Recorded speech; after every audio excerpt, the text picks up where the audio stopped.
Magandang umaga po sa inyong lahat. Ito po si Dr. Jeff Ho. Marami po tayong pasyente na may anemia or mababa ang hemoglobin sa CBC or complete blood count.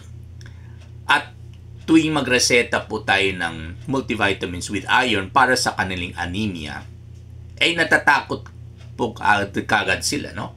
Kasi po sabi po nila, Dok, mataas pong blood pressure ko. Bawal po ang multivitamins. Hindi po totoo yan. No?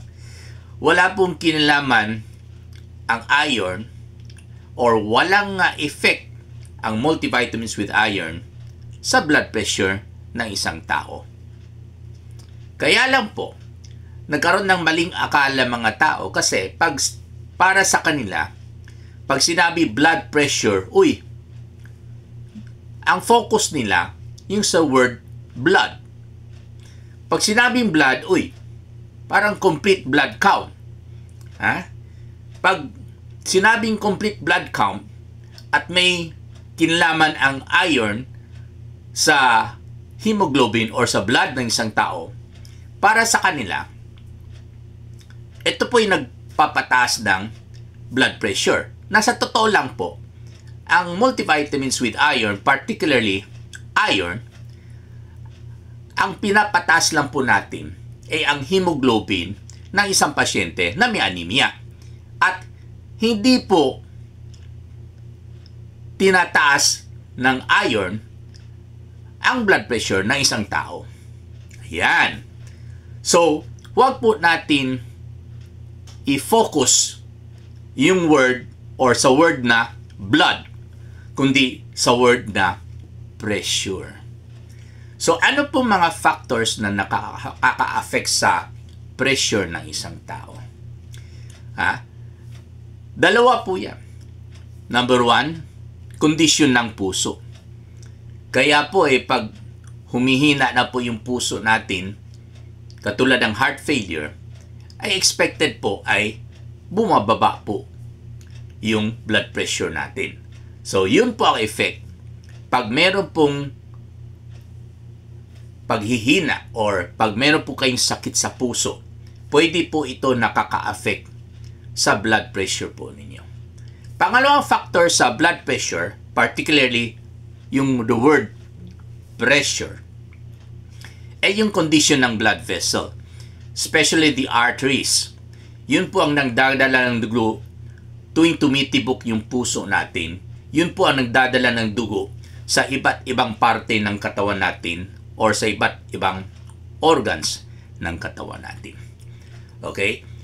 Pag tumitigas na po yung ugat natin or blood vessel, dahil po sa edad, because of atherosclerosis or the aging process mismo, tumataas po yung blood pressure ng isang tao na tumatanda. Because pag tumitigas po yung ugat, lalo na pag meron po nakadeposit ng mga taba, kaya po atherosclerosis. Kasi the word ather or the prefix athero is referring to the cholesterol plaques, no? Or, tama po yan. Okay? So, pag tumatanda po isang tao, sumisikip lalo yung ugat nila dahil po sa pag-deposit ng mga cholesterol plaques sa kanilang mga blood vessel. Kaya po, pag sumisikip ang blood vessel or daanan ng dugo, expected po, tumataas po yung pressure. Because as we all know, via Boyle's law, the volume is inversely proportional to the pressure. Meaning, pag nagdi-decrease po yung volume dahil po sumisikip na po yung blood vessel ng isang tao, nag-i-increase po yung pressure sa loob mismo ng blood vessel. So, yun po ang effect, okay, ng condition ng heart at saka ng condition ng blood vessel sa blood pressure ng isang tao. Wala pong kinalaman ang iron or multivitamins sa blood pressure ng isang tao. Kasi po, ang purpose ng iron sa dugo po natin ay doon po sa hemoglobin. Okay? At sa hemoglobin, yung iron ay nakakatulong po sa pag-carry ng oxygen sa iba't ibang parte ng katawan po natin. Okay, that is the purpose of iron ng multivitamins na tinitake po natin tuwing meron po tayong anemia, or kahit wala po tayong anemia, pwede naman tayo mag-take ng multivitamins with iron, okay, as a maintenance, no? Okay, so hindi po tayo ma-overdose dahil po sa iron for as long as once a day lang po yan. At saka, for as long as meron tayong dahilan, no? Kung bakit po tayo magte-take ng multivitamins with iron. Okay? So, although minsan,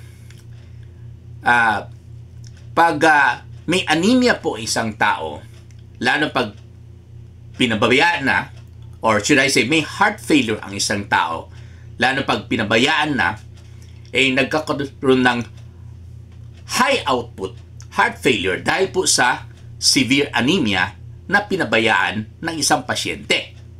So pag meron pong high output heart failure dahil po sa severe anemia na pinabayaan, ang effect dyan is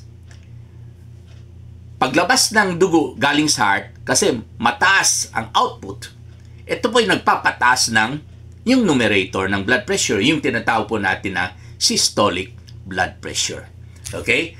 Yun lang po ang isang instance as I can remember, no? As far as I can remember, na pwede magpataas ng blood pressure, particularly the systolic blood pressure, whenever we have severe anemia that has been left unattended to, okay, for a long time. Okay? So, ulitin ko po, wala pong effect ang multivitamins with iron sa blood pressure ng isang tao. Maraming salamat po.